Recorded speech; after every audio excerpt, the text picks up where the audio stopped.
suara, meeting kicau burung tak henti, bunga pun bangkit harum berseri. Itu semua berkat karunia Allah yang agung maha kuasa. Itu semua berkat karunia Allah yang agung maha kuasa. Bumi yang hijau, langitnya terang, berpadu dalam warna cemerlang. Indah jelita, damai dan teduh, persada kita jaya dan teguh. Itu semua berkat karunia Allah yang agung maha kuasa. Itu semua berkat karunia Allah yang agung maha kuasa. Mari teman-teman kita dalam doa. Allah Bapa yang Maha Baik, terima kasih ya Bapak kalau pada kesempatan sore hari ini teman-teman PMKJ boleh berkumpul di ibadah hari ini dengan tema Garuda Pancasila, Akulah Pendukungmu. Ya Bapak, kami mau berdoa bagi ibadah kami ini dari awal hingga akhirnya, Tuhan yang boleh memberkati ibadah kami ini agar berjalan dengan lancar tanpa kekurangan apapun. Tuhan, kami juga bersyukur untuk pembicara kami ada Kak Pratiwi yang boleh memberi diri melayani sebagai pembicara hari ini. Kiranya Tuhan boleh urapi, Tuhan juga Roh Kudus-Mu yang boleh bekerja dalam hatinya sehingga boleh menyampaikan firman-Mu atau boleh men-sharingkan ya Bapak mengenai tema pada sore hari ini ya Bapak. Kami juga berdoa bagi teman-teman kami yang boleh bergabung di Google Meet pada sore hari ini, kiranya mereka boleh menikmati setiap sharing ataupun firman yang dibawakan ya Bapak oleh Kak Pratiwi. Ya Bapak, kami menyerahkan doa kami ini yang jauh dari sempurna, yang kami alaskan di dalam satu nama, Tuhan Yesus Kristus, Juru Selamat kami hidup, kami telah berdoa. Haleluya, amin. Kepada Kak Tiwi dipersilakan.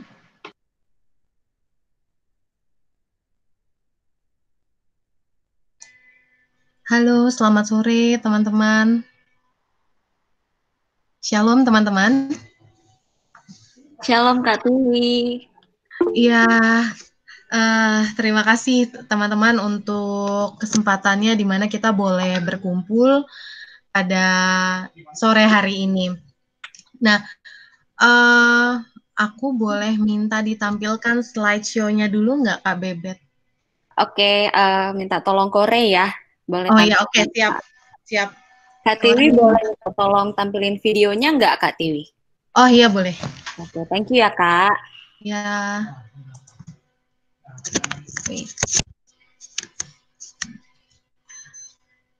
Aku nggak tahu nih kameraku bekerja atau enggak ya.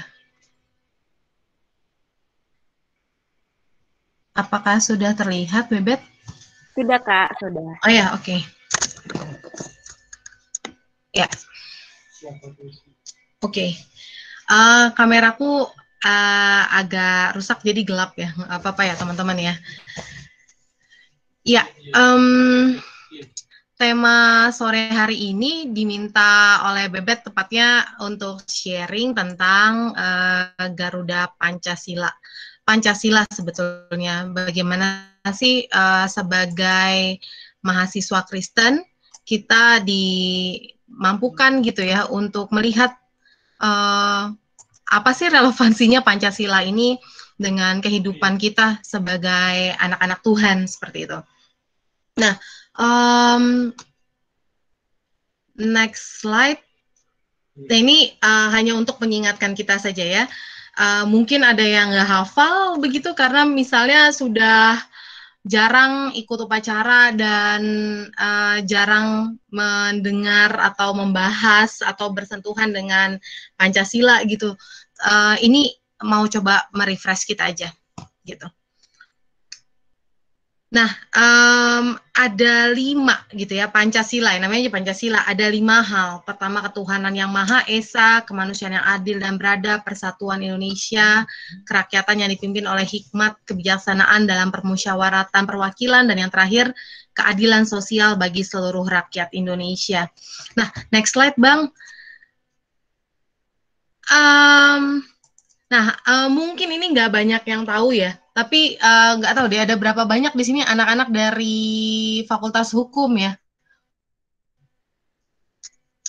Apakah ada teman-teman dari Fakultas Hukum, bisa di-chat aja kali ya. Nah, bagi teman-teman yang ada di Fakultas Hukum mungkin akan familiar dengan istilah yang sebentar akan aku sampaikan gitu ya, bahwa sebenarnya Pancasila itu apa sih? Kita sering sering membaca surat kabar, kita sering membaca media sosial, atau kita bahkan sering mendengar paparan-paparan para ahli bahwa Pancasila itu adalah ideologi. Nah, terus kita tanya lagi, apa sih sebenarnya ideologi itu gitu kan? Nah, tapi aku coba refer ke dalam sebuah naskah, yaitu pidatonya Bung Karno saat dia mengusulkan Pancasila seperti itu. Nah, di dalam naskah pidato Bung Karno pada waktu itu, Bung Karno menjelaskan Pancasila sebagai satu hal.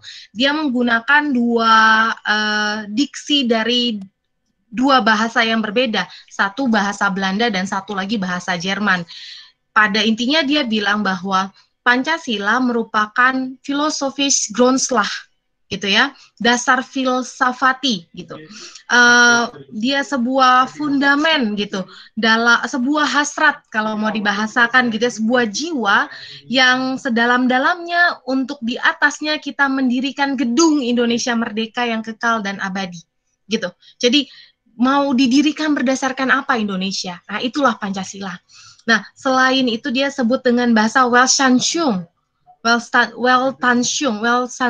gitu ya. Pandangan hidup, falsafah hidup, itu dari bahasa Jerman. Nah, ketika membaca teks ini gitu, ada satu konteks yang nggak boleh dilupakan, sama ketika kita melakukan penggalian Alkitab, kita tidak dapat memaknai sebuah ayat ketika kita secara liar gitu.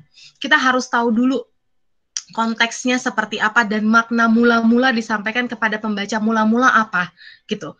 Nah, menarik waktu membaca hal ini gitu ya, Bung Karno konteksnya dia tidak mau langsung jumping gitu ya, dia tidak mau langsung loncat kepada isi Pancasila itu apa. Tapi Bung Karno coba menghentikan pembahasan di awal tentang Pancasila, tentang falsafah hidup ini apa, dengan coba mengangkat sebuah pertanyaan yang lebih mendasar, yaitu soal kemerdekaan, gitu ya. Dia bilang bahwa kemerdekaan, gitu ya, political independence tak lain dan tak bukan ialah satu jembatan emas. Saya katakan di dalam kitab itu bahwa di seberangnya jembatan itulah kita sempurnakan, kita punya masyarakat. Nah, jadi sebetulnya Bung Karno mau bilang bahwa ketika kita sedang bicara Pancasila, kita harus tahu apa gunanya falsafah itu, apa gunanya dasar negara itu. Nah, Bung Karno menyatakan ketika ini dibuat adalah sebuah hal untuk kita pastikan bahwa ini akan menolong kita untuk hidup merdeka secara bangsa. Dan bagi Bung Karno, kemerdekaan di 17 Agustus 1945 yang dideklarasikan melalui proklamasi, begitu diproklamasikan, itu hanya baru merupakan jembatan emas, gitu. Nah, jembatan emas inilah yang menghantar kita, gitu ya, menghantar kita masuk, membangun sebuah gedung yang bernama Indonesia. Lalu apa dasarnya? Barulah Bung Karno masuk. Gitu.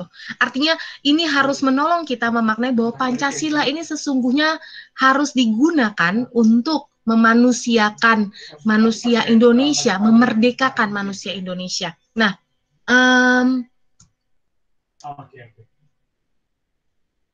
mula-mula, next slide. Nah, di sini sebentar ya, saya harus menutup. Oke. Nah, di dalam pembahasan mula-mula unik, dan waktu pertama kali saya membacanya saya pikir, oh kok aneh, kenapa tidak ada sila ketuhanan yang Maha Esa di awal begitu ya? Tapi dia memulai dengan dasar pertama, yaitu negara kebangsaan, gitu ya, negara kebangsaan gitu. Dia mau menekankan prinsip sebuah kebangsaan Indonesia gitu. Negara ini bukanlah negara golongan, hanya untuk orang Islam, hanya untuk orang Kristen, untuk orang Buddha dan lain sebagainya. Bukan hanya untuk orang kaya, bukan juga hanya untuk kelompok buruh, bukan hanya untuk kelompok miskin, tidak, tapi semua untuk seluruh golongan. Nah, di sini Soekarno terinspirasi oleh pemikiran Ki Bagus Hadikusumo, begitu ya. Dari namanya teman-teman tahu latar belakangnya dengan pasti akan sangat dipengaruhi oleh agama tertentu.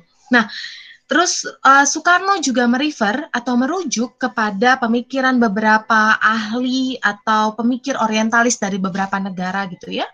Ada dari Prancis dan ada dari negara Eropa lainnya, ada Otto Bauer gitu. Nah, di situ dia menyampaikan bahwa syarat berdirinya sebuah bangsa itu ada merasa diri bersatu dan ada kehendak mau bersatu, gitu ya, dan ada persatuan nasib gitu ya. Ini akan sangat mengikat menurut dia. Tapi ada yang terpenting terakhir, tapi bukan tidak penting, tapi justru yang terpenting. Soekarno bilang begini, bahwa secara geopolitik Kepulauan Indonesia itu menjadi satu kesatuan yang telah ditentukan oleh Allah, gitu ya. Dia bilangnya waktu itu mungkin bahasanya Allah gitu ya. Tapi kita bisa memaknainya karena kita meyakini hanya ada satu Allah begitu. Next, Bang. Nah, kalau mau melihat gitu ya, ini dia konteksnya. Saya juga tidak begitu menyadarinya sampai saya melihat sungguh-sungguh begitu. Memang waktu dilihat secara peta gitu ya, secara peta geografis gitu ya, dan secara politik kalau waktu itu Soekarno bilang karena ada kesamaan nasib begitu ya. Maka ini bahkan Soekarno bilang dalam pidatonya, anak kecil saja tahu bahwa Indonesia ini satu bangsa gitu. Dia nggak bisa dipisahkan dari tempatnya gitu ya. Pasti nanti ada yang bertanya, lalu bagaimana dengan Papua Nugini, lalu bagaimana dengan Malaysia, lalu bagaimana dengan Singapura. Ya itu kita bicara hal lain lagi ya. Konteksnya waktu itu lagi bicara Nusantara gitu. Dan kesamaan nasib di mana ada penjajahan pada waktu itu. Ada penjajahan Belanda hampir di seluruh daerah yang saat ini sedang menjadi wilayah Negara Kesatuan Republik Indonesia.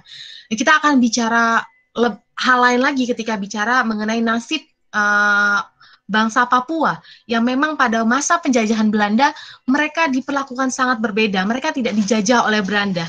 Mereka memang dikuasai oleh Belanda, tapi mereka dimakmurkan demikian rupa pada saat Belanda berkuasa di Indonesia. Nah, itu konteksnya kita bisa bicara hal lain lagi.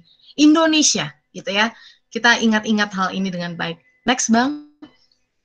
Nah, prinsip kedua apa yang dikemukakan oleh Soekarno? Dia bicara soal internasionalisme, bukan kosmopolitisme. Dia menekankan kosmopolitisme itu adalah prinsip atau paham yang meyakini tidak ada batas-batas negara gitu ya. Semua kosmopolitan, semuanya satu begitu. Nah, bukan itu yang Soekarno maksud gitu. Soekarno menekankan, tapi soal bagaimana sesama manusia seluruh dunia, seluruh bangsa gitu. Peri kemanusiaan itu menjadi sebuah hal yang mengikat. Ini hal terpenting, dia bilang, internasionalisme tidak dapat hidup subur kalau tidak berakar di dalam buminya nasionalisme. Dan saya sangat suka sama sebuah analogi yang Soekarno bilang gitu ya, bahwa taman sarinya itu adalah internasionalisme gitu. Dan nasionalisme adalah bunga-bunga atau tumbuhan-tumbuhan yang hidup di dalam taman sari tersebut. Bukankah itu sebuah gambaran dunia yang indah yang Allah ciptakan? kalau mau lihat dari bagaimana Allah menciptakan dunia ini, gitu ya. Bukankah Allah menciptakan dunia ini amat sangat baik gitu ya, baik adanya.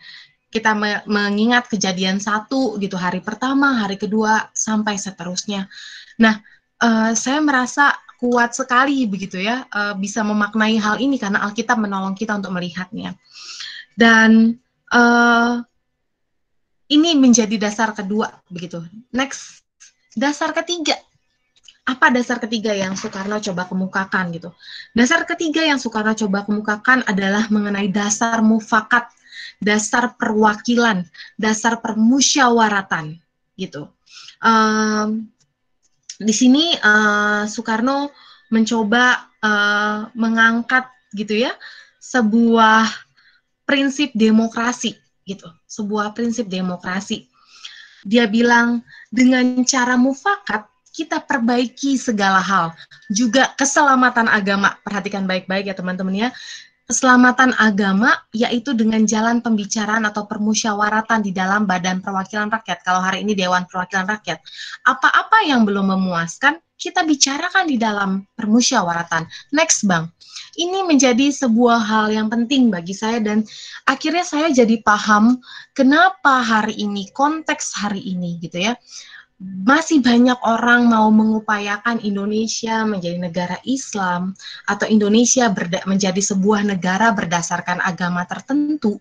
Ternyata, gitu ya teman-teman, maaf, saya mundur sedikit. Kenapa akhirnya banyak orang berlomba-lomba untuk mempengaruhi negara ini dengan cara masuk gitu ya, secara langsung ke bidang-bidang strategis, ke lembaga-lembaga strategis, ke organisasi-organisasi strategis. Ternyata itu sudah dikemukakan oleh Soekarno waktu dia menyampaikan soal Pancasila ini gitu ya.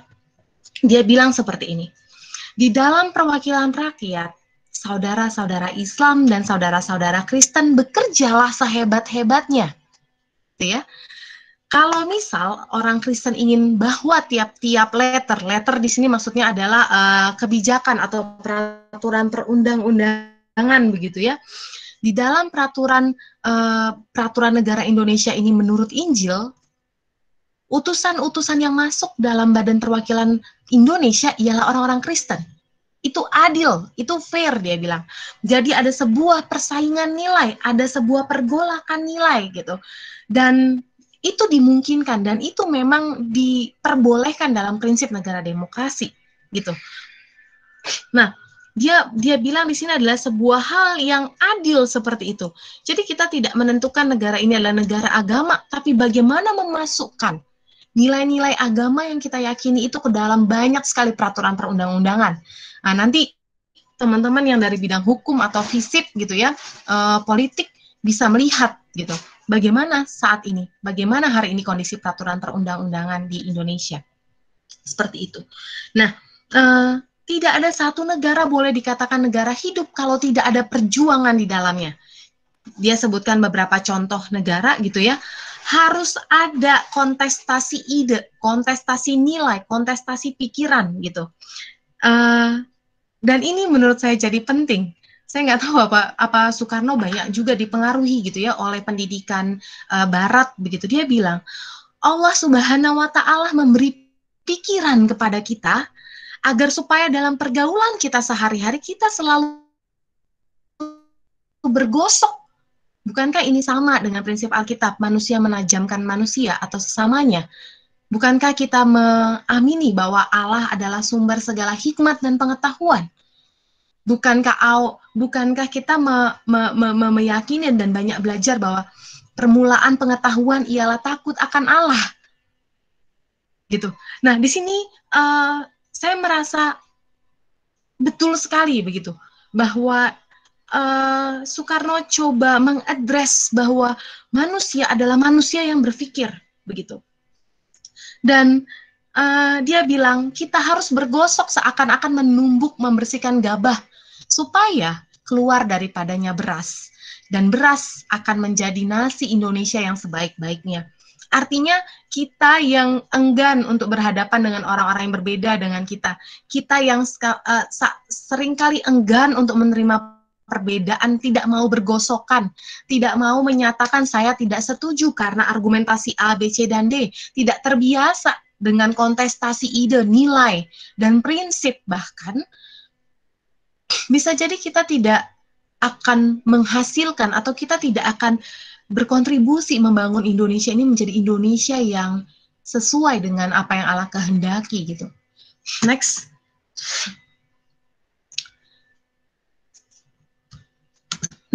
Nah, bukan ini Bang. Sebelumnya.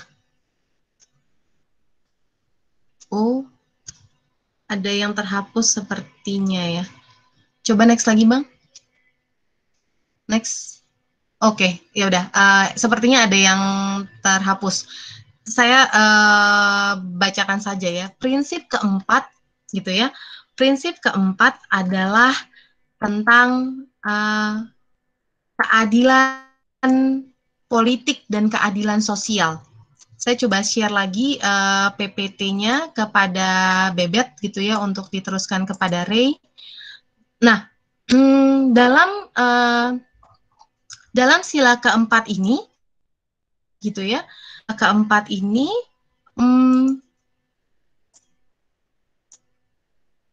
sebentar teman-teman.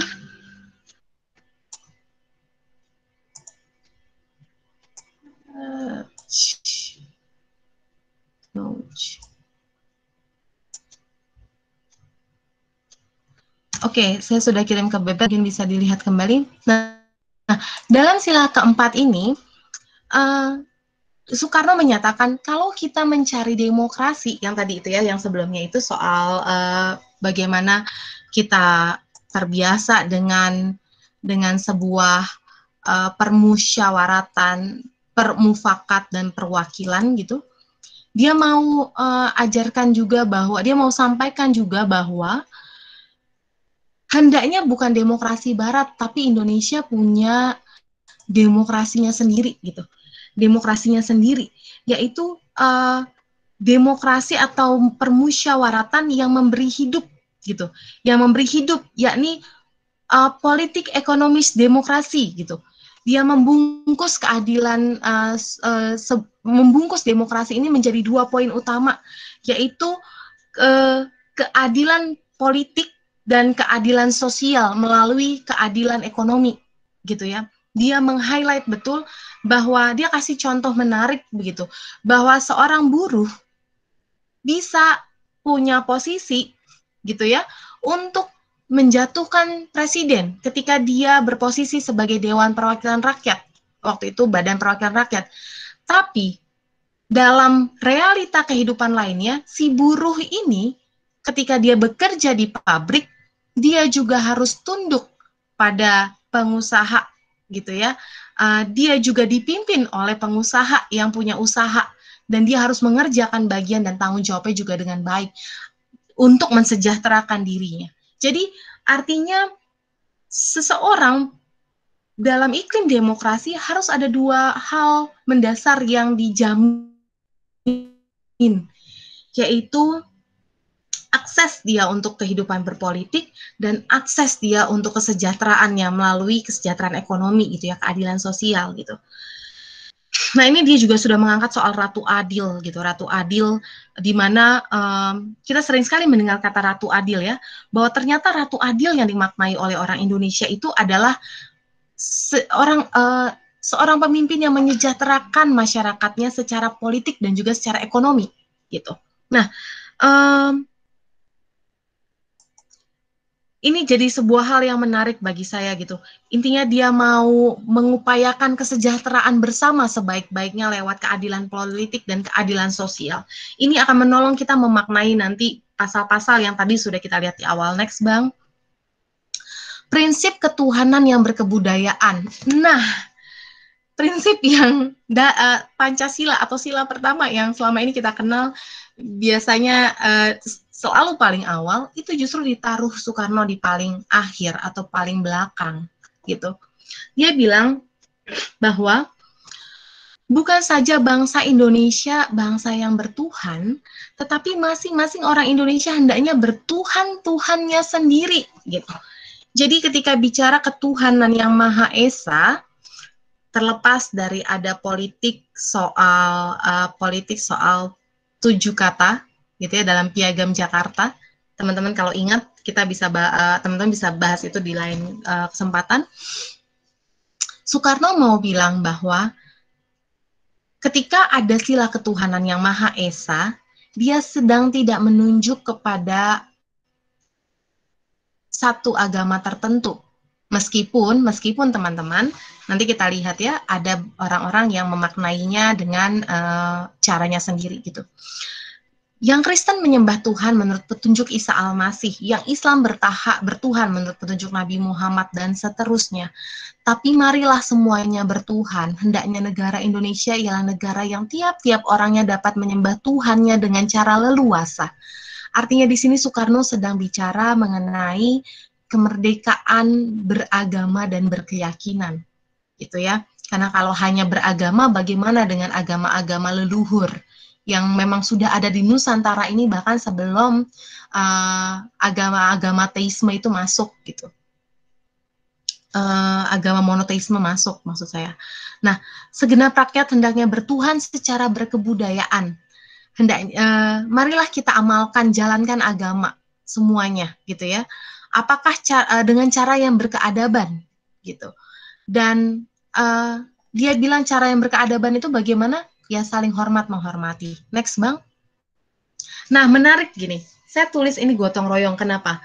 Dalam naskah itu Soekarno bilang, kalau saya diminta untuk menyarikan dari 5 dasar ini menjadi 3 menjadi 1, maka saya akan menyarikan itu dalam satu frase, yaitu gotong royong. Nah, di situ menolong saya untuk akhirnya saya paham gitu ya, bahwa kalau teman-teman lihat pemberitaan di konteks COVID hari ini gitu ya, Indonesia terkenal menjadi salah satu negara yang kekuatan sosialnya atau modal sosialnya tertinggi dibandingkan negara-negara lain. Ya setidaknya masuk 5 tertinggi dibandingkan negara-negara lain. Maka saya jadi tidak heran gitu ya. Kenapa? Karena kita punya Pancasila gitu. Dan seperti yang tadi di awal dikatakan bahwa Pancasila adalah filosofi kehidupan bernegara gitu ya. Yang ada kata di dalamnya disebut adalah sebuah persetujuan paham bersama. Artinya Pancasila ini bukan datang out of nowhere gitu, kucuk-kucuk datang gitu, ada dari pemikiran siapa, tidak. Tapi Pancasila itu berasal dari kehidupan manusia Indonesia itu pada waktu ini dibentuk dan sampai hari ini. Nah, inilah yang menjadi identitas kita sebagai bangsa Indonesia. Nah, boleh Bang Ray tampilkan yang ini Bang, tampilkan yang Word. Nah, teman-teman, ketika bicara soal Pancasila gitu ya, bagaimana seorang mahasiswa biasa gitu ya, tanda kutip gitu, bisa dapat menjaga dan menjunjung tinggi nilai-nilai di tengah kehidupan bermasyarakat gitu ya. Saya mencoba mengumpulkan gitu dari beberapa artikel gitu dan beberapa tulisan perjalanan Pancasila dari 2 masa setidaknya. Pertama, waktu ini terbentuk pertama kali gitu. Bagaimana Pancasila semestinya diterjemahkan ke dalam tata negara tidak selalu sama antar periode pemerintahan. Itulah Pancasila dan demokrasi dalam konteks hari ini. Jadi ketika Pancasila diterapkan pada dia awal dibentuk dengan Pancasila hari ini, itu bisa jadi sangat berbeda dalam implementasinya. Kenapa? Karena dia berbentuk falsafah hidup yang bisa operasionalkan, yang bisa diimplementasikan sesuai dengan konteks zamannya dia berada. Nah, Pancasila pasca reformasi gitu ya. Pancasila, sebelum pasca reformasi, Pancasila sebelum reformasi, itu digunakan, kalau teman-teman ingat gitu ya, ada saya nggak yakin nih yang hadir hari ini, kita 44 orang di sini, pernah mengikuti penataran P4. Pasti nggak ada ya, nggak ada yang setua itu ya. Oke. Nah, di zaman Orde Lama, gitu ya, di zaman Orde Baru, gitu ya, Orde Lama Soekarno menggunakannya untuk membangkitkan rasa nasionalisme, rasa kebangsaan, kesatuan dan lain sebagainya. Tapi di Orde Baru itu justru digunakan sebagai alat untuk mengekang masyarakat dengan penafsiran tunggal yang dikeluarkan oleh penguasa waktu itu rezim Soeharto. Makanya ada butir-butir Pancasila yang harus dihafal sungguh-sungguh dan di luar itu tidak boleh. Seperti itu. Nah, bagaimana di era awal reformasi? Nah, ini sedikit pengetahuan hukum, nggak apa-apa ya teman-teman ya. MPR mengeluarkan sebuah TAP nomor 18 MPR tahun 98 tentang pencabutan TAP MPR tahun 78 tentang P4 dan penetapan tentang penegasan Pancasila sebagai dasar negara. Diganti gitu ya. Diganti tapi dipertegas di dalam TAP MPR yang baru bahwa P4 tidak lagi berlaku karena itu adalah bentuk tafsir tunggal, itu artinya sedang tidak menghargai kemerdekaan berpikir atau tafsir manusia Indonesia dengan bebas, tapi justru dipertegas bahwa Pancasila adalah dasar negara, gitu. Nah, dalam amandemen Konstitusi 1999 sampai 2000, saya pernah dengar sharing dari Pak Jacob Tobing, Institut Leimena yang waktu itu juga berperan sebagai ketua gitu ya, tim amandemen UUD 45, dia menyampaikan bahwa memang waktu amandemen di 19-2000 itu terjadi pertama kali, ada orang-orang yang tetap berusaha memasukkan 7 kalimat syariat itu, di 7 kata di Piagam Jakarta, 7 kalimat di Piagam Jakarta ke dalam konstitusi kita kembali. Jadi ternyata betul yang apa yang Soekarno bilang, pertarungan itu tidak berhenti untuk menjadikan negara ini menjadi negara Islam atau negara ini menjadi negara Kristen atau berdasarkan agama apapun.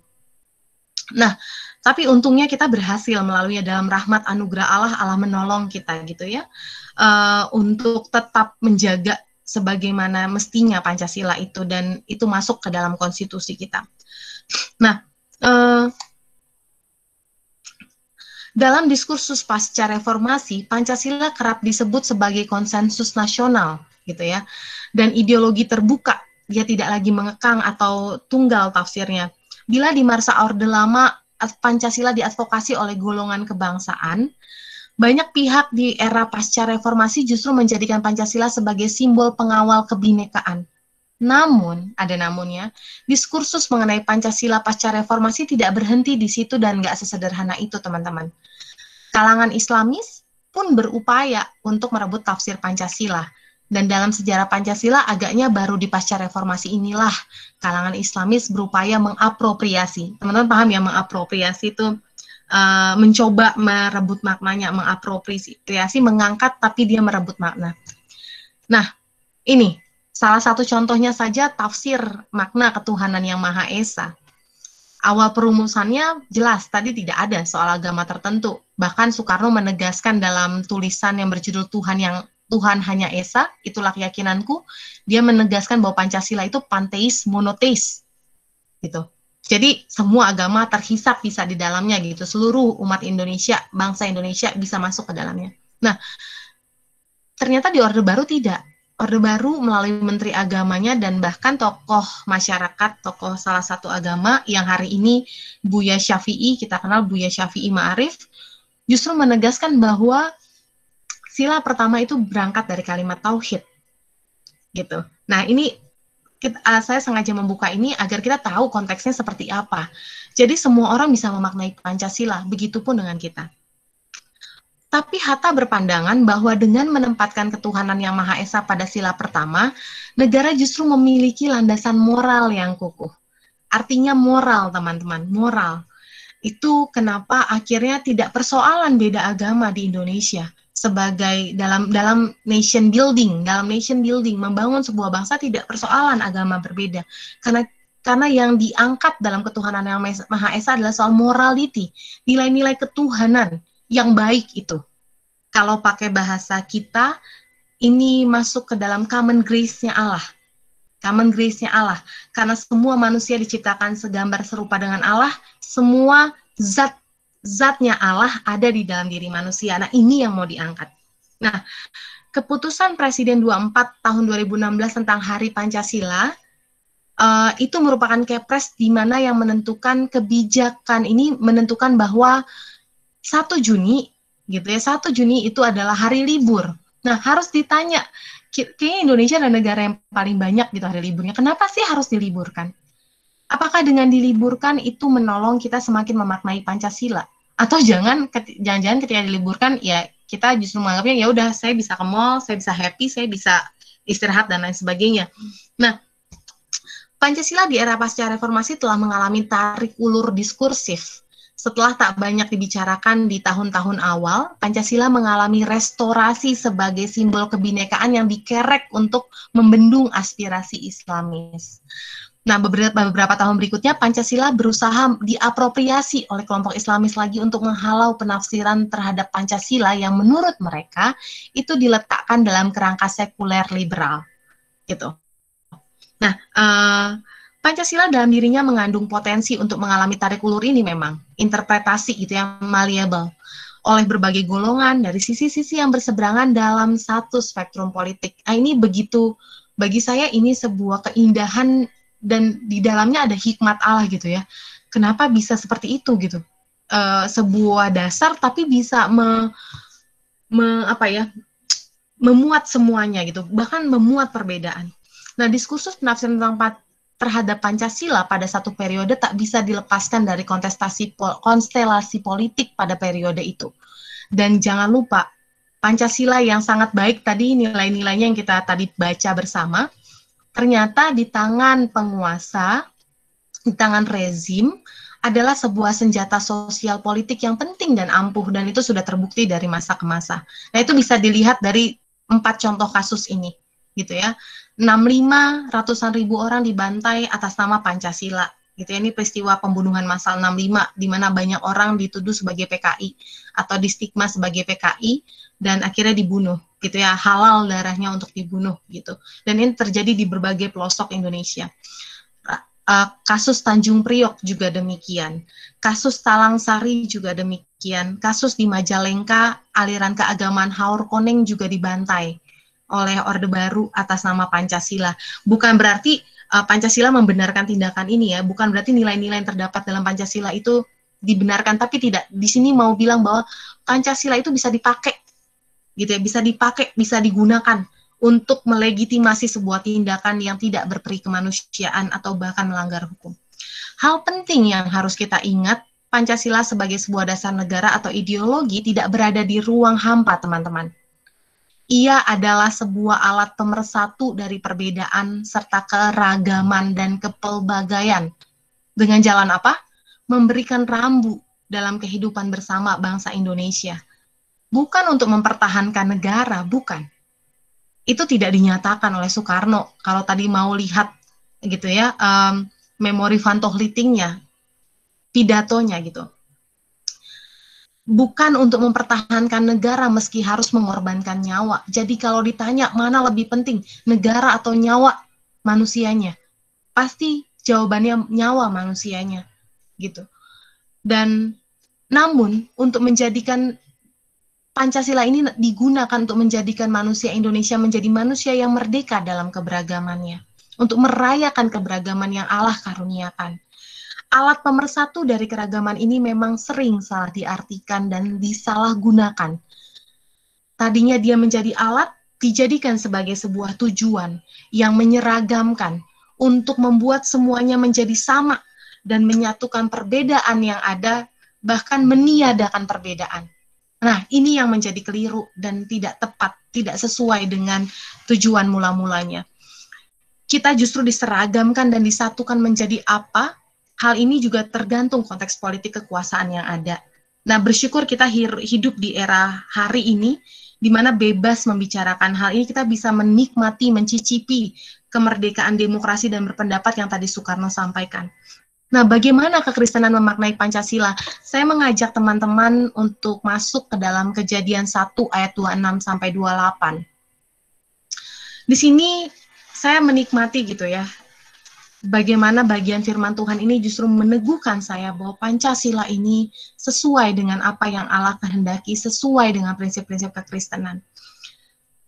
Berfirmanlah Allah, baiklah kita menjadikan manusia menurut gambar dan rupa kita, supaya mereka berkuasa atas ikan-ikan di laut dan burung-burung di udara, dan atas ternak, dan atas seluruh bumi, dan atas segala binatang melata yang merayap di bumi. Maka Allah menciptakan manusia itu menurut gambarnya. Menurut gambar Allah diciptakannya dia, laki-laki dan perempuan diciptakannya mereka. Allah memberkati mereka, lalu Allah berfirman kepada mereka, beranak cuculah dan bertambah banyak, penuhilah bumi dan taklukkanlah itu. Berkuasalah atas ikan-ikan di laut dan burung-burung di udara dan atas segala binatang yang merayap di bumi. Dari perenungan akan bagian firman Tuhan ini, saya melihat bahwa Pancasila merupakan sebuah hukum yang dibuat oleh manusia, bukan oleh Tuhan. Memang bukan oleh Tuhan. Tapi bagaimana manusia bisa membuatnya, tentunya ada hikmat Tuhan yang diberikan dalam anugerah umum. Maka ia pun tidaklah sempurna. Pancasila pun tidak sempurna. Di dalam keseluruhan silanya, kalau kita mau melihat dari pembahasan awal sampai saat ini, kita bisa menemukan bahwa dalam keseluruhan sila-silanya, Pancasila mengatur tentang relasi manusia dengan manusia lainnya dalam konteks kehidupan sebuah bangsa. Hal tersebut sudah sangat jelas dipaparkan oleh Soekarno dan bahkan oleh banyak pemikir-pemikir hari ini. Dan saya melihat ada sebuah kebenaran firman Tuhan yang melaluinya kita akan dimampukan untuk melihat Pancasila dalam terang ilahi. Imago Dei, di mana Allah menciptakan manusia menurut gambar dan rupa Allah Tritunggal. Maka kalau dilihat di situ, baiklah kita di sini merefer kepada Allah Tritunggal. Bagaimana Allah menciptakan manusia menurut gambar dan rupa Allah Tritunggal, Allah Bapa, Putra, dan Allah Roh Kudus. Ketritunggalan Allah ini juga menguatkan kita bahwa Allah menciptakan manusia bukan untuk hidup seorang diri atau individualistik, melainkan Allah juga menghendaki kita untuk hidup dalam ikatan-ikatan sosial. Dalam hal ini ketika dikaitkan dengan Pancasila, maka kehidupan berbangsa dan bernegara. Itulah mengapa kita disebut sebagai makhluk sosial. Lalu bagaimana kebenaran dan fakta tersebut menolong mahasiswa Kristen untuk menghidupi Pancasila dalam keseharian kita? Bukankah Pancasila yang sesungguhnya mengatur relasi kita dengan sesama manusia, sebangsa, dan setanah air ini? Dalam percakapan dengan seorang ahli Taurat, Tuhan Yesus pernah mengajarkannya melalui hukum yang terutama. Jawab Yesus kepada si ahli Taurat itu,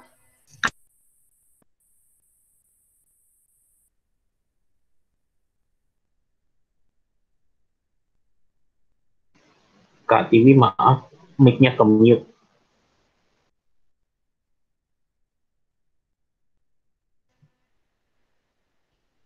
Dari mulai mana? Baru baca perikopnya. Oke. Makasih, Ray. Ya, jawab Yesus kepadanya, kasihilah Tuhan Allahmu dengan segenap hatimu dan dengan segenap jiwamu dan dengan segenap akal budimu. Itulah hukum yang terutama dan yang pertama. Dan hukum yang kedua yang sama dengan itu ialah kasihilah sesamamu manusia seperti dirimu sendiri. Pada kedua hukum inilah tergantung seluruh hukum Taurat dan kitab para nabi. Di masa pandemik ini, setiap kita pasti dikondisikan untuk mencari selamat diri kita masing-masing. Ya, entahkah itu di tengah keluarga, atau tempat tinggal, di kampus, meski masih pembelajaran jarak jauh ya, dalam proses belajar jarak jauh, bahkan sampai kehidupan bernegara. Kita nggak mau tahu misalnya apa yang terjadi di daerah-daerah lain, tapi kita akan fokus bagaimana dengan DKI Jakarta hari ini. Pertambahannya berapa, tapi kita nggak mau tahu pertambahannya di daerah-daerah lain, gitu. Selamatkan diri Anda lebih dahulu, baru selamatkan orang lain. Itu memang yang banyak dunia ajarkan kepada kita. Namun terpujilah Allah yang dalam hikmat dan kasih-Nya mengajarkan kepada kita anak-anaknya untuk lebih mengutamakan kasih kepada Allah, Sang Sumber Kasih, yang sebagai akibatnya kita akan dimampukan untuk mengasihi sesama kita. Pertanyaannya, lalu siapa yang akan mengasihi kita dan memedulikan kita dan segala pergumulan kita sebagai mahasiswa? Siapa yang peduli kita kecapean di rumah dengan banyak tugas, dengan segudang tugas-tugas yang tidak jelas atau waktu perkuliahan yang tidak jelas dari dosen? Siapa yang peduli sama kita? Nah, teman-teman, aku mau ajak kita untuk kembali mengingat dan merenungkan. Bukankah karya Kristus di Kalvari sanggup menjawab kegundahan dan kecemasan kita tersebut?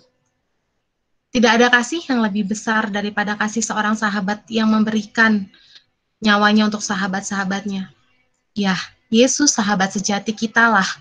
Ialah yang akan menolong dan menopang kita menghadapi masa-masa sulit di pandemi COVID ini. Masa-masa sulit ketika harus menghadapi pembelajaran jarak jauh yang menolong kita tidak lagi punya waktu untuk berelasi, yang mendorong kita tidak lagi punya waktu untuk merenungkan firman Tuhan, atau PA pribadi, atau kelompok kecil, atau KTB, yang membuat kita tidak lagi punya waktu untuk memikirkan bagaimana adik-adik mahasiswa baru ini bisa mendengar berita Injil. Bukankah karya di Kalvari itu terlalu mahal harganya, teman-teman? Tidak berhenti sampai di situ. Tuhan tahu kok kita. Tuhan kenal kok pergumulan kita. Tuhan juga mempercayakan kepada kita, memberikan kepada kita saudara seiman untuk saling tolong-menolong, untuk menopang, untuk memperhatikan. Sudahkah kita memperhatikan saudara seiman kita? Sudahkah kita memperhatikan sesama kita? Bukankah kita sudah banyak berhutang pada karya kasih Kristus di kayu salib? Kak Rey, bolehkah masuk ke dalam PPT kembali yang bagian refleksinya?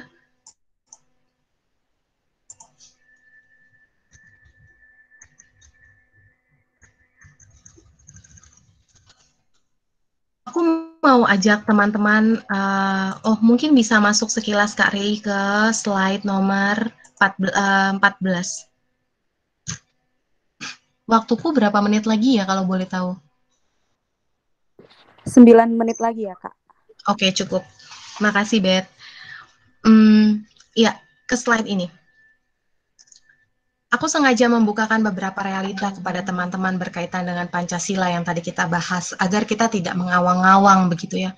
Kita kalau di salah satu buku Kingdoms Kolaborator, dia mengajak anak-anak Allah, pemimpin-pemimpin Kristen, untuk membuka mata melihat dunia, tapi juga mendengar apa yang Allah kehendaki, gitu. Mendengar Tuhan bicara apa tentang realita itu. Nah, ada satu kasus Samin versus Semen. Mungkin sekilas akan terlihat seperti kasus lingkungan saja dan penggusuran. Tapi tahukah teman-teman, ketika kita tadi bicara mengenai ketuhanan yang beradab, ketuhanan yang dengan peradaban gitu ya, ketuhanan yang Maha Esa kalau dengan bahasa kita hari ini, dengan diubahnya Pegunungan Kendeng menjadi sebuah pabrik semen. Ada masyarakat Samin di situ yang mereka beribadahnya kepada ibu bumi. Mereka meyakini bahwa gunung itu adalah tempat mereka beribadah. Tapi dengan itu diubah menjadi pabrik semen, hilanglah tempat ibadah mereka, sama seperti beberapa kasus gereja ditutup. Itulah yang dialami oleh kelompok Samin. Tidak banyak orang melihat kasus Samin versus Semen ini menjadi sebuah hal yang melanggar ketuhanan yang Maha Esa. Tapi itu fakta yang terjadi. Mereka tidak bisa beribadah ketika ibu bumi mereka dirusak. Mereka merasa sedih ketika ibu bumi mereka diubah menjadi pabrik semen. Gitu. Next, Bang. Next lagi. Nah, realitanya, kemanusiaan yang adil dan beradab. Bagaimana dengan penyerangan mahasiswa Papua di Yogyakarta 3 tahun yang lalu? Bagaimana kasus-kasus pelanggaran HAM masa lalu yang tadi saya sampaikan dilakukan atas nama Pancasila? Kasus 65, pembunuhan massal 65, kasus Tanjung Priok, kasus Haur Kuning, kasus Talang Sari, bullying bahkan yang terjadi bahkan di kampus atau juga di sekolah-sekolah, bahkan di keseharian kita mungkin kita melakukan bullying. Di mana letak kemanusiaan yang adil dan beradab itu? Next. Persatuan Indonesia. Adanya, saya highlight sebuah keinginan untuk bersatu. Tapi bagaimana dengan kasus-kasus orang asli Papua? Bagaimana dengan teman-teman Papua yang dipenjara hanya karena meneriakkan keinginan mereka untuk merdeka? Bukankah dalam iklim demokrasi ada mekanismenya, yaitu mekanisme referendum? Kenapa harus melalui jalan-jalan yang represif? Mengapa tidak kita tempuh kehidupan bernegara ini dengan sesuatu yang sudah kita sepakati secara hukum dan sesuai dengan filosofi kehidupan kita berbangsa dan bernegara? Kenapa tidak dilakukan referendum ulang saja ke teman-teman di Papua untuk melihat siapa dan apa yang menjadi keinginan terbesar mereka? Karena pun mereka tidak seragam, tidak seluruhnya ingin merdeka, tapi juga ada banyak yang ingin bersatu dengan Indonesia. Kenapa kita harus takut? Kenapa kita harus menghalalkan adanya nyawa yang melayang, pembunuhan-pembunuhan yang terjadi di Papua atas dasar keamanan, menjaga keamanan dan stabilitas? Menarik, saya baca bukunya John Stott, Isu-isu Global. John Stott bilang begini, bahwa nasionalisme itu tidak sejalan dengan prinsip Alkitab, tapi yang sejalan dengan prinsip Alkitab adalah patriotisme. Saya kaget waktu baca itu. Wow, ini mengerikan sekali statementnya. Tapi waktu dia menjelaskan, dia bilang, Alkitab tidak pernah mengagungkan keberadaan sebuah bangsa dibandingkan dengan nyawa manusia. Bahkan Allah bilang, Tuhan bilang pada kita, aku memberikan bangsa-bangsa sebagai ganti nyawamu. Artinya Allah mengutamakan nyawa, mengutamakan manusia dibandingkan state, yang adalah sebuah struktur, sebuah tatanan. Saya lebih memilih memaknainya bukan berarti saya tidak mau bernegara, tapi bagaimana saya membentuk negara Indonesia ini menjadi sesuatu yang lebih manusiawi, yang lebih menjunjung tinggi manusianya dibandingkan struktur kenegaraannya. Saya jadi teringat bagaimana bangsa Israel akhirnya terpecah menjadi dua, gitu ya. Ada dua gitu. Kenapa? Karena ketidaktaatan. Dan itu dari sejarah Alkitab terlihat itu terjadi. Next, Bang. Lagi, ya. Rakyatan yang dipimpin oleh hikmat kebijaksanaan dalam permusyawaratan perwakilan. Bagaimana anggota DPR atau DPRD yang tidak menjadi representasi warganya? Politik uang dalam pilpres, pilkada, politik dagang sapi dalam legislasi, korupsi partai politik, legislasi yang merugikan rakyat justru menguntungkan orang-orang kaya atau oligark. Next, Bang. Keadilan sosial bagi seluruh rakyat Indonesia. Bagaimana korupsi itu memangsa kehidupan banyak orang, merenggut hak banyak orang, merenggut hak-hak dasar banyak orang. Next, Bang. Terus, Bang, sampai slide yang bawah, Bang. Slide ke-35. Nah, mari berefleksi bersama. Sudahkah saya memahami panggilan Allah bagi saya sebagai mahasiswa Kristen di tengah bangsa ini? Dalam bidang studi yang saya geluti, apakah ada relevansinya dengan kebutuhan masyarakat Indonesia atau dunia? Atau mungkin apa relevansinya kita mulai harus mencarinya? Ketidakadilan apa yang saat ini ada di bidang studi yang saya geluti, di bidang yang saya geluti, atau yang ada di sekitar saya? Let's open our eyes. Mari lihat apa relevansi kita belajar hari ini dengan kondisi sekitar. Kondisi apa yang Allah mau kita perbaiki? Di mana Allah mau kita hadirkan kerajaan Allah, gitu. Bagaimana ilmu pengetahuan yang saya tekuni saat ini dapat berperan aktif dalam mengupayakan menghadirkan kerajaan Allah, shalom dan keadilan untuk mencapai tujuan berbangsa tadi. Nah, ini teman-teman, mari refleksikan bersama. Bahwa bagaimana menghidupi Pancasila artinya kita memanusiakan manusia lainnya, kita hidup dalam sebuah relasi yang peduli pada sesama, mengasihi sesama, tapi juga kita memikirkan apa panggilan Allah secara spesifik ketika saya bisa jadi mahasiswa. Next, Bang. Apa yang bisa kita lakukan dalam konteks hari ini sebagai mahasiswa dalam keseharian? Apakah mungkin bersama-sama dengan teman-teman kampus melakukan aksi sosial, membantu teman-teman yang terdampak COVID-19 yang keluarganya tidak bisa lagi memenuhi kebutuhan hidup sehari-hari? Apakah itu sudah menjadi concern kita? Bagaimana kita melihat teman-teman kita di kampus yang mungkin agamanya berbeda atau keyakinannya berbeda, tapi orang tuanya atau dia atau keluarganya terdampak COVID-19 hingga itu membuat dia sulit untuk percaya bahwa Tuhan itu ada, bahwa Tuhan itu kasih. Sudahkah kita membuka mata kita untuk itu? Bagaimana di sekitar tempat tinggal kita, di sekitar kos-kosan kita? Bapak Ibu yang kehilangan mata pencahariannya? Bagaimana kita juga melihat gereja sebagai cara atau tempat untuk Tuhan mau kita bermisi?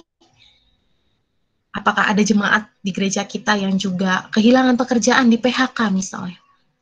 Apakah kita sudah berdoa dan mencoba sebisa kita membantu dia? Nah, silakan teman-teman memikirkannya.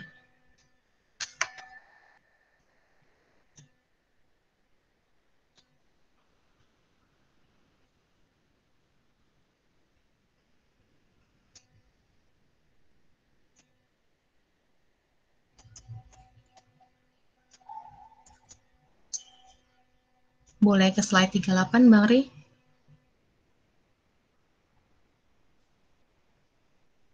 Nah, teman-teman, ini saya teringat dengan sharingnya Mas Oka gitu ya, Mas Angsoka dari Beneran Indonesia tentang sebuah anak.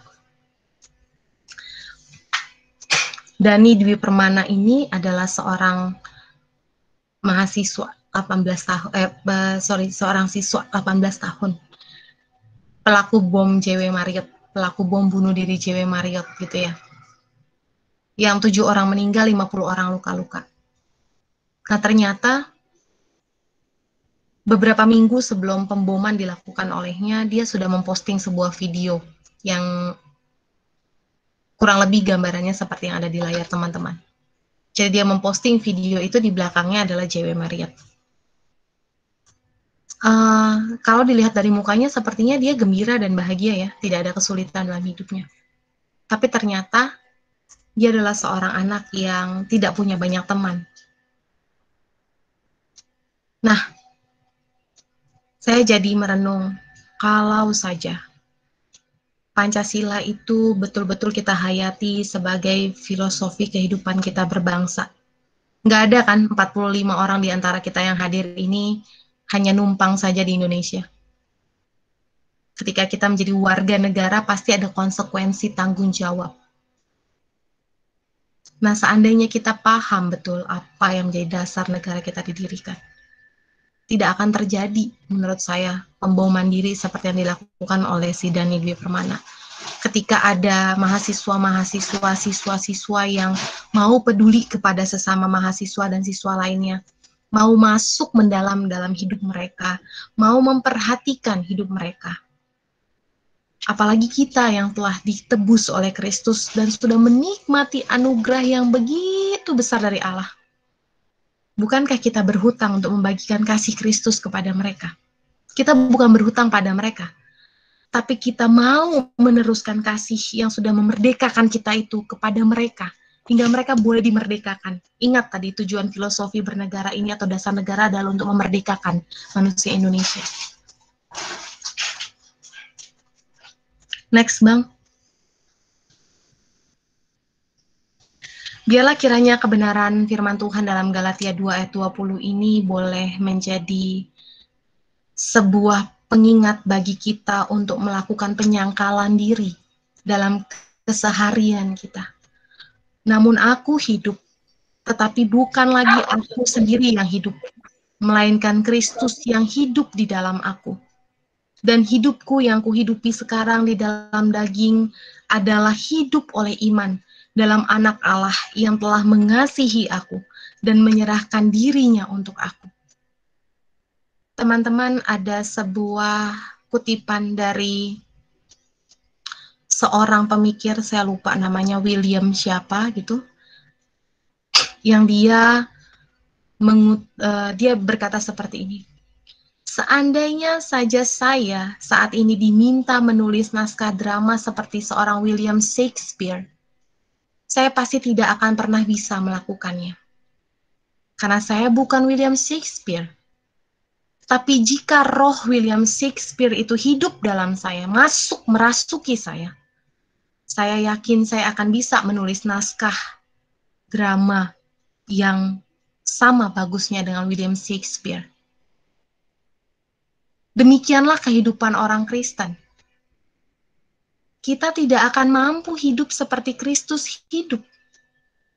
Kita tidak akan mampu melakukan apa yang Kristus lakukan dalam keseharian kita.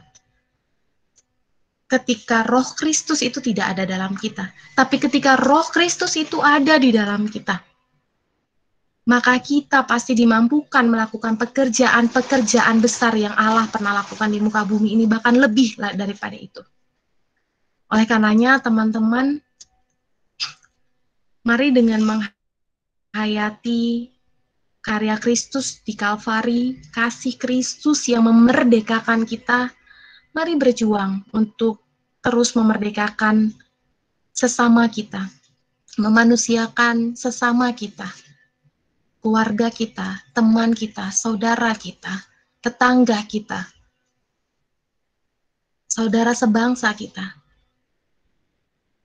untuk mereka melalui nilai-nilai Pancasila itu, melalui dasar negara yang kita terapkan itu, yang kita hidupi bukan hanya di pikiran, diketahui di pikiran dan di perkataan, tapi kita lakukan. Kiranya mereka juga boleh menikmati bagaimana Kristus, mereka boleh mencicipi bagaimana Kristus juga mengasihi mereka. Mereka boleh testify bahwa Allah mengasihi mereka, dan kita boleh menjadi kesaksian yang hidup bagi mereka. Dan negara ini boleh dimerdekakan oleh Kristus seorang diri. Next, Bang, terakhir, for such a time like this. Sebab sekalipun engkau pada saat ini berdiam diri saja, bagi orang Yahudi akan timbul juga pertolongan dan kelepasan dari pihak lain. Dan engkau dengan kaum keluargamu akan binasa. Siapa tahu, mungkin justru untuk saat seperti ini, saat di pandemik COVID-19 ini terjadi, engkau beroleh kedudukan sebagai ratu. Nah, teman-teman, saya mau ajak kita untuk melihat bahwa mungkin bukan sebuah kebetulan kita hidup mengalami era pandemi COVID-19 ini sebagai mahasiswa yang harus digumulkan, Tuhan mau saya lakukan apa? Mari kita bersatu dalam doa.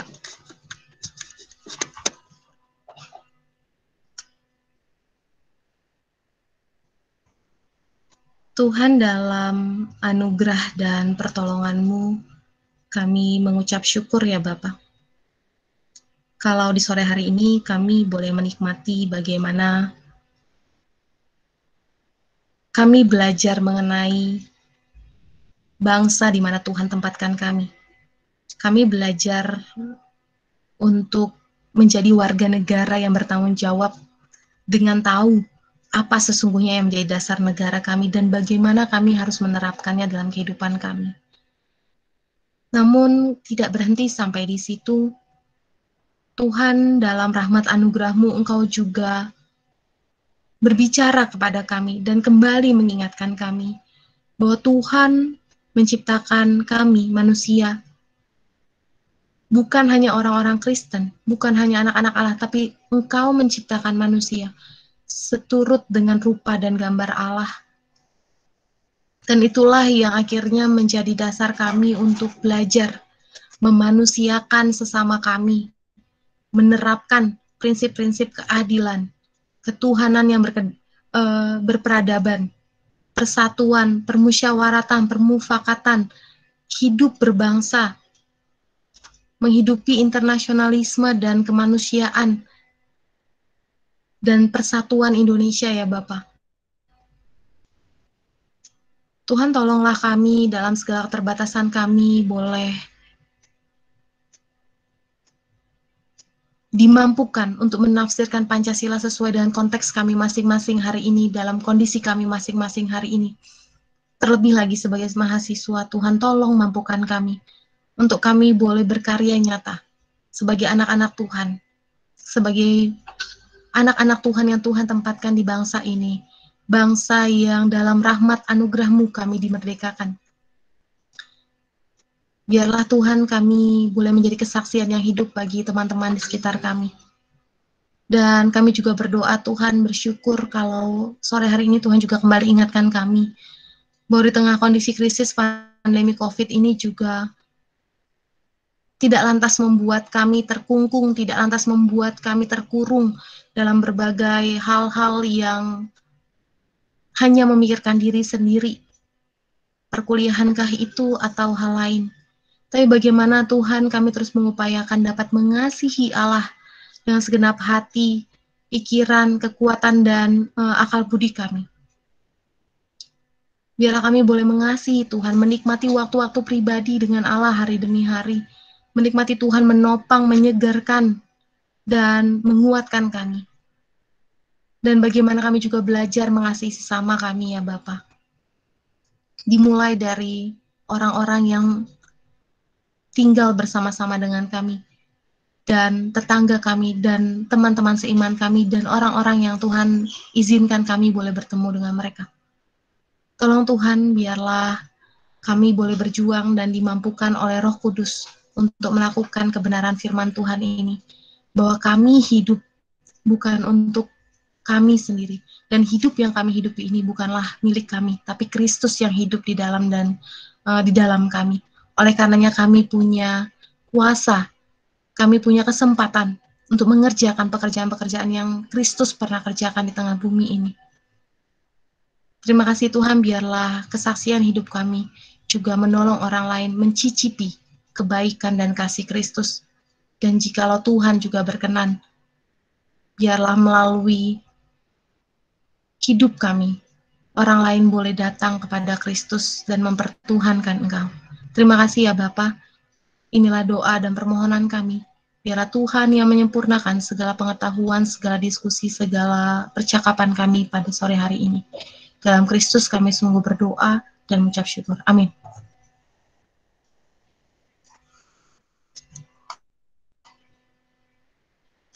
Aku kembalikan ke Bebet atau ke MC.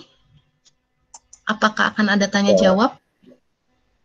Ke MC Kak. Ntar mungkin kalau ada yang mau tanya bisa di akhir ibadah ya. Silakan teman-teman kalau ada pertanyaan di akhir ibadah mungkin bisa stay. Kita lanjutkan ke silakan Andaru untuk melanjutkan.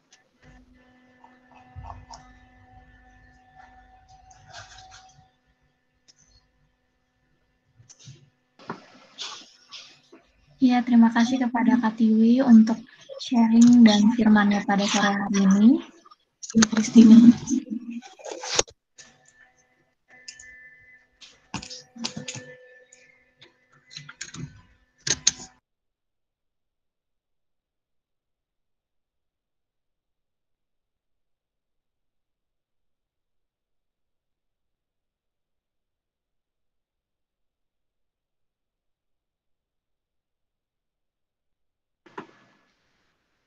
Mari teman-teman, saat ini kita akan masuk dalam persekutuan doa. Mari kita berdoa. Allah Bapa Maha Baik, ucap syukur kalau kami boleh mendengarkan firman yang boleh dibawakan oleh Kartiwi. Terima kasih ya Bapak, kiranya kami boleh mengaplikasikannya dalam kehidupan kami sehari-hari sebagai mahasiswa dalam berbangsa dan bernegara juga ya Bapak. Kiranya kami boleh mengerti akan firman Tuhan pada sore hari ini. Dan saat ini ya Bapak, kami akan memasuki dalam persekutuan doa. Ada beberapa pokok doa yang sudah disiapkan dan kiranya Bapak kami boleh mendoakannya. Kami juga menyerahkan teman-teman kami yang akan mendoakan pokok doa saat ini ya Bapak. Aku persilakan untuk Tri dari Provisi VAUI untuk mendoakan pokok doa hari ini. Baik, yang pertama, mari kita berdoa. Ya Allah, kami bersyukur untuk kedermawanan dan solidaritas yang dimiliki bangsa kami, bangsa Indonesia. Bapa, dari berita yang ada menunjukkan Giving Index Indonesia yang terus bertumbuh dalam 10 tahun terakhir. Kiranya semakin banyak orang yang memiliki kasih, sehingga ya Bapa, lebih banyak lagi orang yang berkekurangan maupun yang membutuhkan dapat memenuhi kebutuhan mereka. Ya Yesus, Guru dan Teladan kami, Engkau telah memberi contoh kedermawanan dan keadilan yang sempurna. Kiranya dalam hidup kami sehari-hari, kami mengingat teladan-Mu dengan membantu sesama kami yang membutuhkan. Untuk itu ya Bapa, ya Yesus, ya Roh Kudus, kami memohon belas kasih-Mu untuk memampukan kami mengasihi sesama kami. Ya Tuhan, dalam masa pandemi ini, kami memiliki pergumulan masing-masing. Di dalam kekurangan dan kelebihan kami, mampukan kami untuk tidak mengeluh dan memanfaatkan momen ini untuk dapat saling membantu melalui doa, makanan, dukungan moral, dana, dan apa saja yang kami dapat berikan. Ya Allah, kiranya Engkau memberikan hikmat kepada aparatur pemerintahan untuk dapat mengatur dan memimpin negara kami ini. Ajar kami ya Bapa untuk dapat hidup taat kepada pemerintah. Kiranya orang-orang percaya yang Engkau tempatkan baik di pemerintahan maupun non-pemerintahan dapat memancarkan kasih Kristus dan mencerminkan hikmat Allah. Ya Allah, kami bersyukur untuk akal budi dan hati nurani yang Engkau berikan kepada manusia. Dengan itu, kiranya bangsa Indonesia dapat menghayati Pancasila, Undang-Undang Dasar, dan Bhinneka Tunggal Ika sebagai dasar bernegara dan pemersatu bangsa. Terima kasih ya Bapa untuk telinga yang Kau sendengkan kepada doa ini. Di dalam nama Yesus kami bawakan doa ini. Selanjutnya kepada Kristina dari PMK PKN Stan untuk mendoakan pokok doa saat ini. Ya Bapa ya Tuhan kami yang Maha Pengasih, saat ini Tuhan kami juga mau berdoa untuk putusan Pengadilan Tata Usaha Negara Jakarta yang menyatakan bahwa keputusan pemerintah untuk memutus akses internet di Papua dan Papua Barat di tahun 2019 lalu merupakan pelanggaran hukum karena pemutusan tidak didahului dengan pernyataan keadaan darurat oleh pemerintah. Ya Bapak, kami berdoa bahwa meskipun keputusan ini sudah keluar, tapi masih ada ditemukan kegelisahan dari beberapa pihak ya Tuhan, bahwa informasi masih mungkin dilanggar pada masa mendatang. Kami berdoa agar kiranya hukum di Indonesia bisa ditegakkan dengan adil, sekaligus tetap mempertimbangkan HAM maupun hak masyarakat sebagai warga negara. Kami juga sungguh berdoa ya Bapak, supaya hal seperti ini tidak terjadi lagi di masa berikutnya. Dan terlebih, kami mau berdoa agar tiap orang yang memangku kepentingan krusial bisa mengambil tindak lanjut dengan penuh hikmat. Inilah doa kami ya Bapa, kami menyerahkan doa ini ke dalam tangan-Mu. Selanjutnya dipersilakan kepada John dari tim STUP. Bapa yang baik Tuhan, sekali lagi kami bersyukur di hadirat-Mu, di mana boleh kami hadir Tuhan, melihat di tengah-tengah saat ini Tuhan. Kami berdoa untuk pemerintah Indonesia yang saat ini berusaha untuk menyeimbangkan kembali gerak roda ekonomi dengan penanganan kesehatan Bapak, yang mana saat ini kebijakan pemerintah memulai untuk mensosialisasikan kenormalan baru atau new normal Tuhan sebagai upaya untuk membuat aktivitas ekonomi dan sosial masyarakat kembali dapat berjalan Tuhan. Ya Tuhan, kami berdoa untuk agar kebijakan pemerintah ini dapat menjadi kebijakan yang dimana untuk membantu setiap akses masyarakat yang ada Bapak. Kami bersyukur untuk semuanya, bersyukur untuk apa yang boleh ada Tuhan, itu semua karena anugerah-Mu Bapak. Dan saat ini kiranya apapun yang telah menjadi kebijakan, kiranya bisa membantu perekonomian atau bahkan keterpurukan saat ini yang terjadi di Indonesia ini untuk kembali jauh lebih baik Tuhan. Meskipun dengan kebijakan yang dilakukan pemerintah ini ada risiko yang besar di balik semuanya itu, tapi kami yakin dan percaya Bapak, semuanya hanya ada di tangan Engkau. Engkau yang berotoritas ketika Engkau melihat setiap orang yang berjuang dan terus berjuang untuk semua kebaikan Bapak. Dan kami juga berdoa untuk setiap protokol-protokol kesehatan di mana yang akan dilaksanakan nantinya Tuhan, dan kebijakan pemerintah yang telah ditentukan nantinya Tuhan, kiranya setiap masyarakat mau menjalankan setiap protokol-protokol kesehatan dengan baik, dan agar dari hal ini bisa membantu setiap aktivitas masyarakat dimanapun mereka berada. Dan ini menjadi bagian dari membantu setiap dari apa yang telah menjadi kebijakan setiap pemerintah. Ya Tuhan, kami juga berdoa untuk sikap dan mentalis para masyarakat Indonesia saat ini Bapak. Mungkin di tengah-tengah seperti ini banyak hal yang terjadi Bapak. Mungkin ketidakterimaan mereka, mungkin dari hal-hal yang mungkin tidak mereka inginkan. Kiranya dari hal ini Tuhan, mereka bisa lebih tertib lagi, bisa lebih disiplin lagi Tuhan terhadap apa yang boleh mereka rasakan untuk kebijakan pemerintah dalam kenormalan baru ini Bapak. Dan kami juga berdoa untuk tempat-tempat yang berpotensi terjadi kerumunan Tuhan. Kiranya seperti pasar, mal, bahkan tempat-tempat lain Tuhan yang menjadi potensi untuk berkerumun, bahkan untuk berkumpul banyak orang Tuhan. Kiranya di situ menjadi suatu kekhawatiran besar dari pemerintah melakukan kebijakan ini, tetapi masyarakat ketika setia bahkan mau mentaati setiap protokol-protokol yang ada, protokol kesehatan yang ada Tuhan, Engkau menopang mereka, Engkau memberikan satu kesehatan, kepulihan bagi mereka, dan dihindarkan dari hal-hal yang tidak diinginkan Bapak. Kami serahkan semua apa yang menjadi pergumulan dari setiap bangsa negara kami ini ke dalam tangan-Mu Tuhan. Hanya Engkau yang bertahta berkaya Bapak. Haleluya. Allah Bapa yang Maha Baik, inilah doa kami ya Bapak, kiranya Tuhan mau mendengar, Tuhan mau menjawabnya surut kehendak Tuhan saja ya Bapak. Bapak, kami menyerahkan juga acara kami selanjutnya, ibadah kami selanjutnya ke dalam tangan-Mu. Dalam anak-Mu, Tuhan Yesus Kristus, kami telah berdoa. Haleluya. Amin.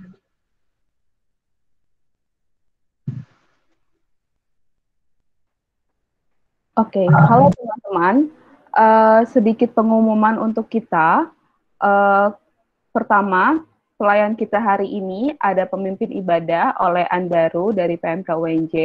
Pembicara kita yang membagikan firman tadi ada Kak Pratiwi. Selanjutnya pemimpin perdo kita tadi ada Tri, ada Galuh, juga ada Johnson. Terima kasih kakak dan teman-teman untuk pelayanannya. Selanjutnya teman-teman, sebagaimana yang kita lihat bersama di layar, dalam peta perjalanan PMKJ online kita hingga akhir bulan Juli nanti, kita sudah melewati 2 perhentian, dan selanjutnya kita akan ke perhentian yang ada panah warna kuning itu di hari Senin dan Selasa, yaitu eksposisi dari Kisah Para Rasul pasal 25 ayat 23 sampai pasal 26 ayat 11. Senin dan Selasa sesuai dengan jadwalnya berdasarkan wilayah teman-teman masing-masing.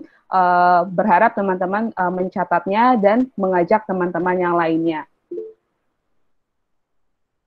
Selanjutnya teman-teman, habis ini pukul 19.30 nanti di YouTube-nya Bang Alex akan ada siaran mengenai lifelong fellowship. Jadi kurang lebih akan dibukakan mengenai kelompok kecil. Apakah kelompok kecil itu masih relevan hingga nantinya kita sudah lulus dari sekolah atau perkuliahan, ketika nantinya bekerja atau berkeluarga, bagaimana sih bisa terus bertumbuh di tengah kesibukan masing-masing dalam kelompok kecil seperti itu. Mengundang teman-teman untuk bisa join dalam siaran dari Bang Alex ini. Dan berikut adalah link-link mengenai terkait pembinaan PMKJ yang sudah kita lewati bersama. Jika teman-teman merasa masih membutuhkannya atau teman-teman ingin membagikannya ke teman-teman yang lain, silakan diakses link-link tersebut. Oke, aku kembalikan kepada MC. Galatia 6 ayat 2 berkata, "Bertolong-tolonganlah menanggung bebanmu, demikianlah kamu memenuhi hukum Kristus." Mari teman-teman, kita untuk melihat sesama kita, bahkan mendoakan teman-teman kita yang saat ini sama-sama sedang berjuang juga di tengah pandemi, sehingga Tuhan mau terus memberkati bangsa dan negara, bahkan memulihkan bangsa dan negara kita ini. Teman-teman, mari aku mengajak kita bernyanyi doa kami. Syukur untuk setiap rencanamu dan rancanganmu yang mulia. Dalam satu tubuh kami bersatu, menjadi duta kerajaanmu. Ku ucapkan berkat atas Indonesia, biar kemuliaan Tuhan akan nyata bagi bangsa ini. Kami berdiri dan membawa doa kami kepadamu. Sesuatu yang besar pasti terjadi dan mengubahkan negeri kami. Hanya namamu Tuhan ditinggikan atas seluruh bumi.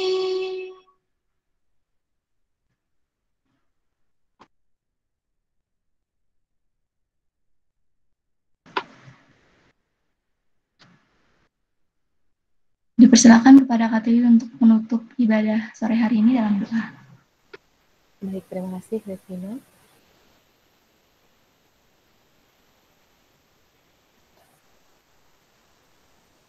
Seperti lagu yang baru saja kami nyanyikan ya Tuhan.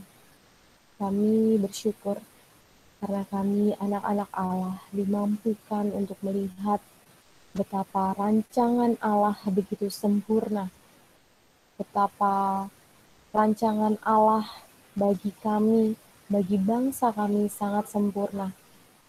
Kami belajar bahkan ketika para founding parents bangsa ini menggodok, memikirkan demikian rupa dasar negara ini. Campur tangan Allah sungguh nyata.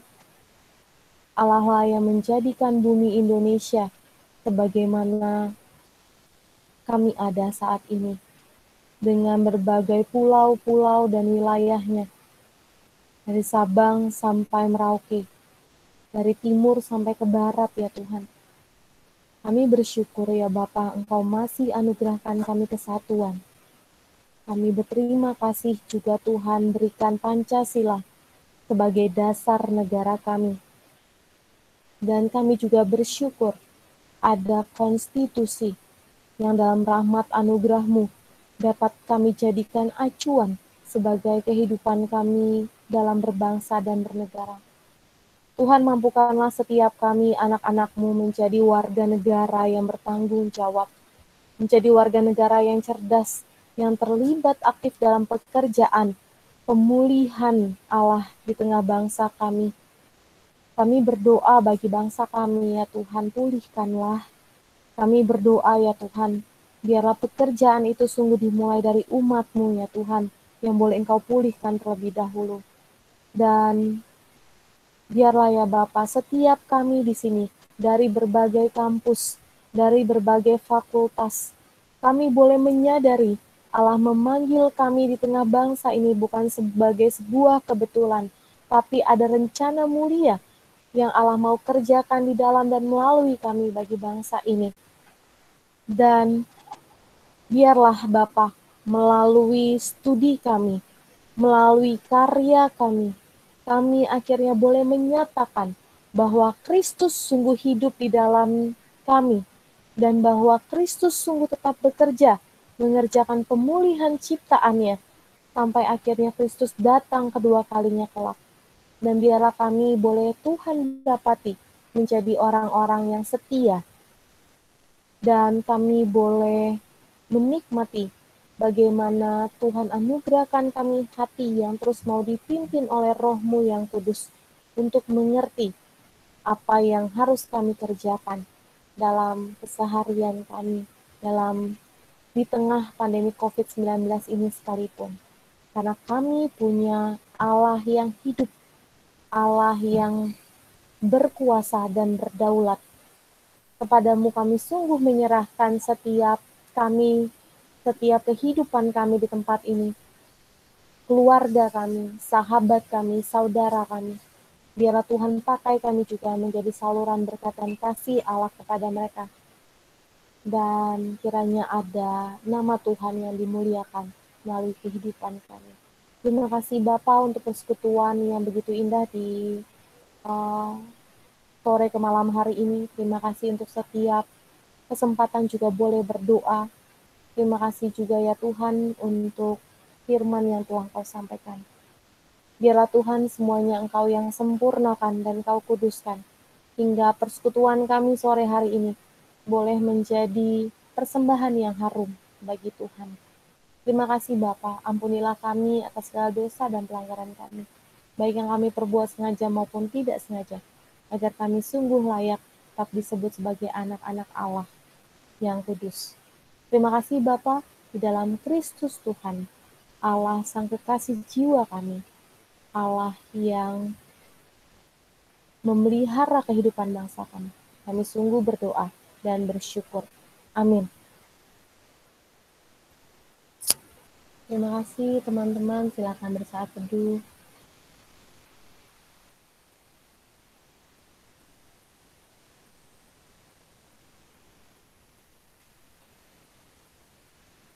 Terima kasih Kak Tiwi. Teman-teman, sekarang persekutuan kita sudah berakhir. Untuk teman-teman yang ingin bertanya terkait topik yang tadi sudah dibawakan, teman-teman boleh bertanya kepada Kak Tiwi di sini. Boleh secara langsung menyalakan mikrofonnya atau boleh menuliskan pertanyaannya di room chat.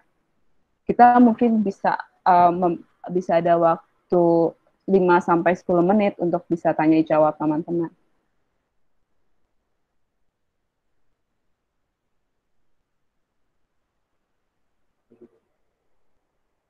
Kembali mengingatkan juga, sebagaimana ada di slide kita,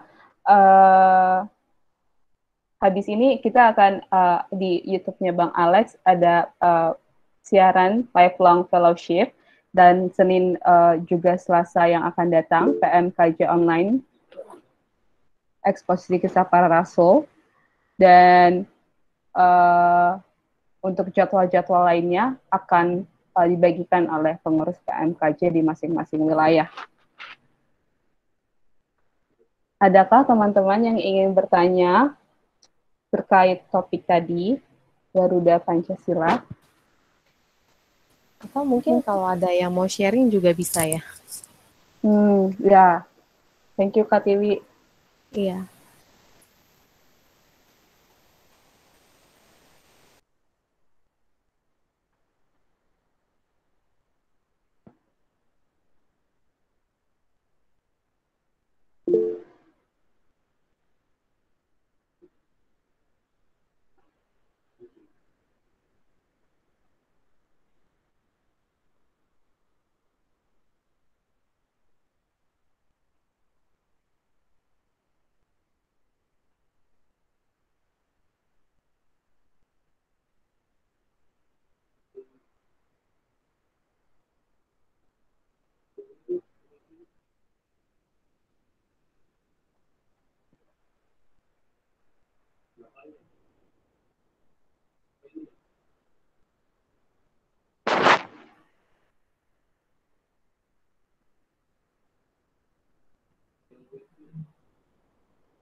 Oke, sepertinya tidak ada yang ingin bertanya atau tidak ada yang ingin sharing. Kalau begitu, terima kasih Kak Tiwi untuk kesempatannya sore hari ini. Terima kasih juga Iya. teman-teman. Sama-sama Elizabeth dan teman-teman semua. Tuhan Yesus memberkati ya. Tuhan berkati Kak. Terima kasih Bang Rey, Kak Bebet, dan Sabet untuk pelayanannya. Ya. Makasih Kak Tiwi. Sama-sama Bang Rey. Maaf dadakan, udah pindah. Iya, maaf ya. Oke, terima kasih Elis, Ruben, Maria. Terima kasih Galuh.